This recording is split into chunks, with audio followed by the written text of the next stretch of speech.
Today, you're not only going to learn how to buy an apartment complex without using any of your own money, you're going to learn how to add value by increasing rents and managing the property properly, all while having happy tenants. My name is Sam Prim. I'm a real estate investor. I own a house buying company that flipped 252 houses last year. I also own a $40 million rental portfolio. That sounds crazy to say, that I bought without using any of my own money. 130 plus houses, some self-storage facilities, and 6 apartment complexes. And that's what we're going to talk about today, is apartment complexes. All right, let's dig in.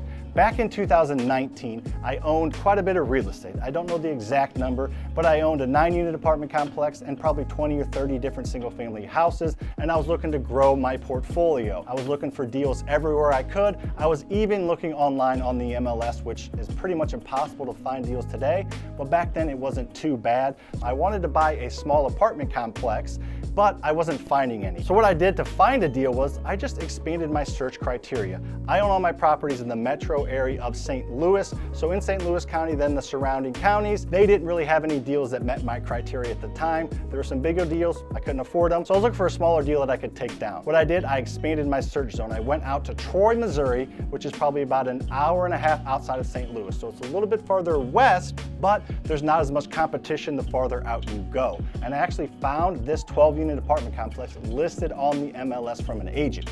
It was listed for $725,000 and had been listed originally for $750,000, and then about 90 days they dropped it. So I knew that there was some urgency considering they dropped the price.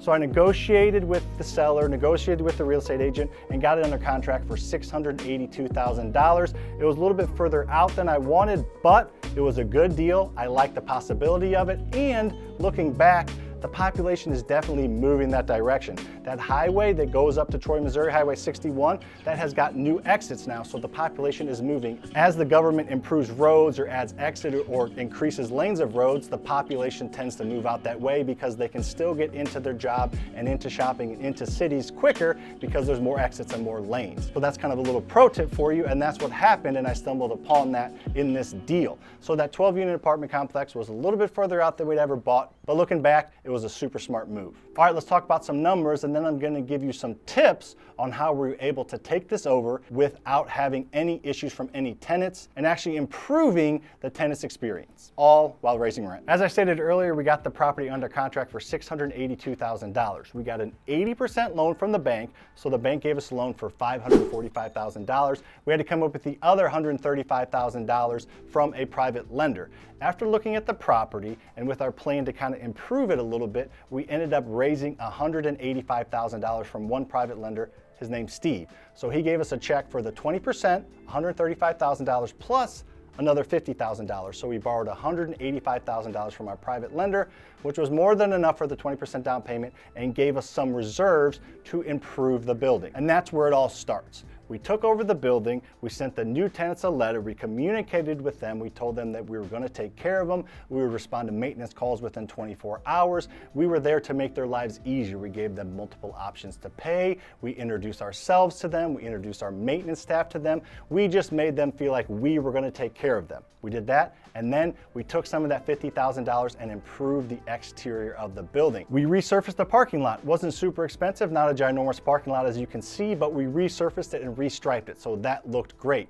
There's actually a gas station that's right next to it, and people kept walking to the gas station and cutting through the parking lot and sitting on people's cars and just kind of being an annoyance to the tenants. So what did we do? We put a nice black wrought iron fence around the parking lot, so now people that were walking to the gas station had to go around on the sidewalk. So we did our part. We communicated, we improved it, we improved the hallways. As tenants kind of moved out, we made sure to improve those units. We took care of the tenants when they had a maintenance call. We didn't question it, we just went out and did it, and that was a huge sigh of relief to them. So all the tenants felt like, wow, they are taking care of us. And we were actually able to leverage technology to take care of them even better for less money. We offered them ways to pay online. The old management company took checks. So if we were to take checks, we would have to take the checks in, file them, fill them out, take them to the bank. That costs us money to do that. So we leveraged online software. And rather than calling in to take maintenance calls, they have an app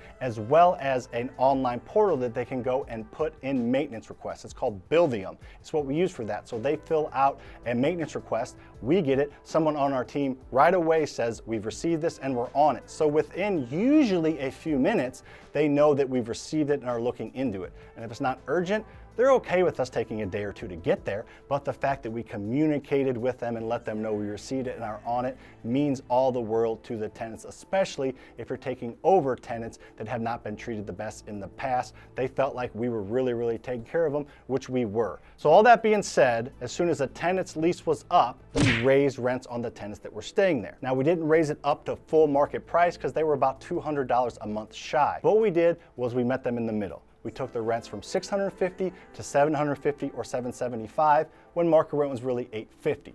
We explained to them why we did that, because we improved the building and we have owning costs. Every single one of them said they understood. I think one, maybe two left, but it wasn't because we raised the rent, it's because they had bought a house or were moving. And then when the new tenants came in, we made sure that their units were great and retail ready and in great condition, and we raised those rents up to $850. So that's what we did. Over the next 3 years, we communicated with the tenants, we took care of them, and we raised rents close to market rate for the tenants that stayed and up to market rate for the tenants that were new. We were able to do all that without using any of our own money still, because if you remember earlier, I borrowed the down payment from the private lender plus that extra $50,000. So over the next 2 years, we pretty much spent all of that repairing the units as well as repairing the exterior of the building. A majority of that was at the beginning, right after we took it over, to show good faith to the tenants that we meant business and we were there to help them. We paid our private lender out of cash flow, so he made a little bit of money on his money over those 3 years, but we gave him the majority of his money on the refinance that I'm getting ready to talk about. So 3 years later, up to just now in 2022, the building has increased in value a lot because we were able to increase the rent and decrease the expenses. The value of multifamily properties is based on the net income it produces, which is part of the cap rate formula. Not gonna dig into that. I have a video up here where I talk about the cap rate formula. So increasing rent and decreasing expenses the right way will add a ton of net income to your building, which will therefore add a ton of value. Single family houses are based on the recently sold houses in the area that are as like that house as possible. That's not the case for multifamilies. It's all in that cap rate. So we took our property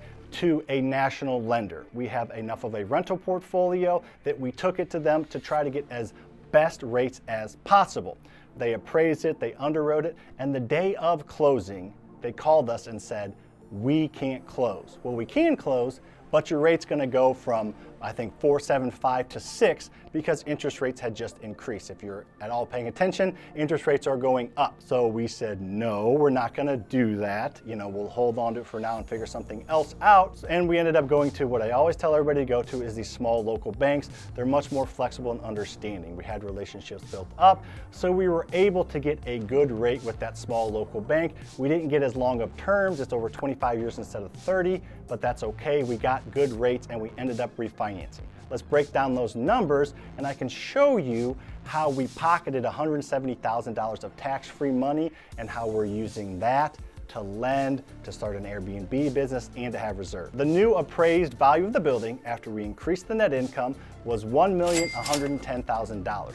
So we were able to almost double the value of the building in 3 years by doing the things I talked about. So we got an 80% loan on that. So 80% of that is $880,000. That is our new loan, but we have some old loans and some private lender payments to pay off. So let's take those out. So $880,000 minus $475,000, which was that original loan paid down. That original loan was $545,000, but over those 3 years, the tenant's rent paid the mortgage down to $475,000. Then minus $185,000 from our private lender that he gave us originally when we bought the property. He had been making about 5-6% return from the cash flow on that, so he's already got a return, but then we gave him a kicker on top of that of $50,000. So we take that out now. So he got his $185,000 plus cash flow plus another $50,000 back, and that left us with $170,000 of tax-free money. Private lenders paid back, he's happy. He's wanting to do another deal with us now that he's got his money back, cash flow along the way, and a chunk of money at the end. So here's our plan for the cash. One of our rental properties is worth $150,000 and we owe $80,000 on that house. So now we have a $150,000 house paid off and we're gonna pull a line of credit on that house of $100,000.